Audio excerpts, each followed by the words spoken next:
Silo Season 1 is out in full on Apple TV+, new science fiction series based on a series of novels written by Hugh Howey, who interestingly was one of the first self-publishing authors using the Amazon Kindle platform a couple of years ago, and he found great success there. The show stars Rebecca Ferguson and Tim Robbins. The concept is this: the people in the show live in a giant multi-leveled underground complex shaped like a massive cylinder called the Silo.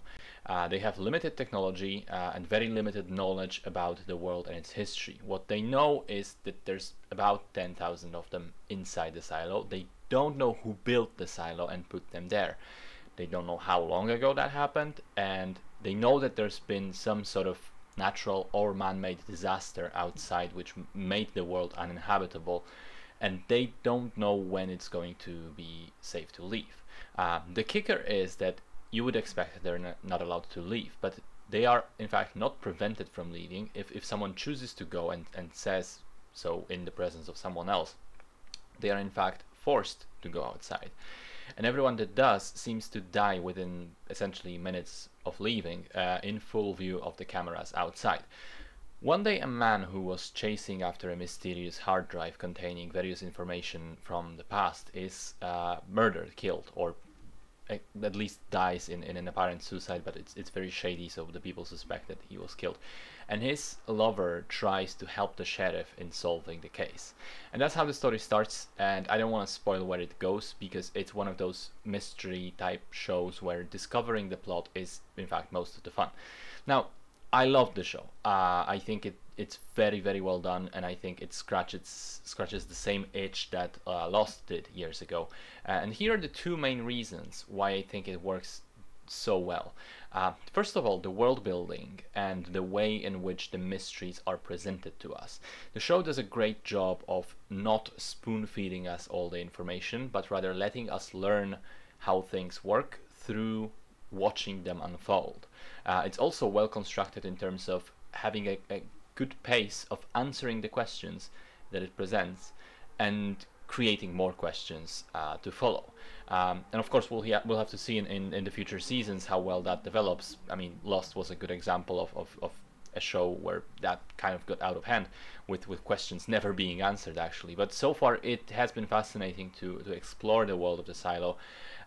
I also liked everything about the production design, the way the Silo looks like, the circular designs of the walls and the districts, and the staircase in the middle, the furniture and the strange electronics, the clothes which look properly, not just properly worn, but also properly handmade instead of mass-produced, which is as they should in this scenario. And I think this is a fault of so many science fiction and fantasy shows, where something so simple as the clothes that the characters wear can often look like they've just been taken off the rack, mass-produced. But in the Silo, they've made it very clear visually that this stuff is essentially being handmade by the people inside.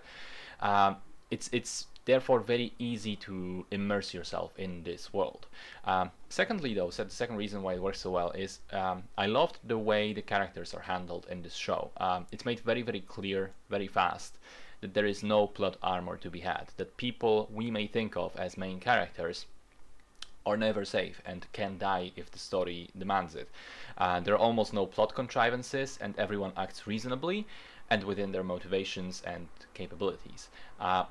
The standout here is Juliet Nichols, played by the wonderful Rebecca Ferguson. She's expertly written as a very intelligent and capable and competent person who nonetheless is thrown into an unknown situation and makes numerous mistakes because, despite her experience, she can't handle what she doesn't know.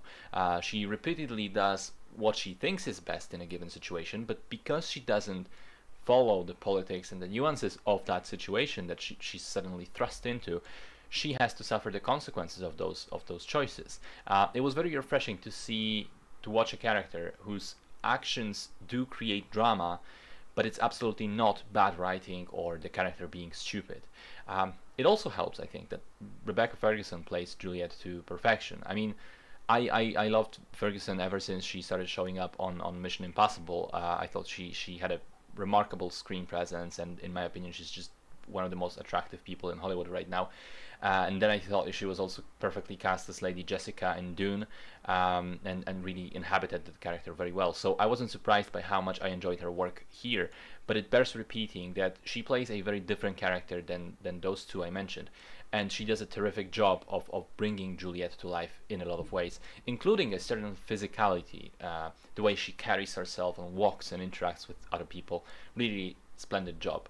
I also really liked Tim Robbins. I think he gives a very good performance and manages to remain this sort of unknown looming presence for a lot of the show.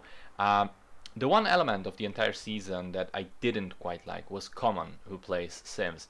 I think his performance is incredibly limited and one note, and while for the most part he does fit the role and he does what is required of him, I couldn't help but think how much more interesting this character could have been with a better actor to pilot it.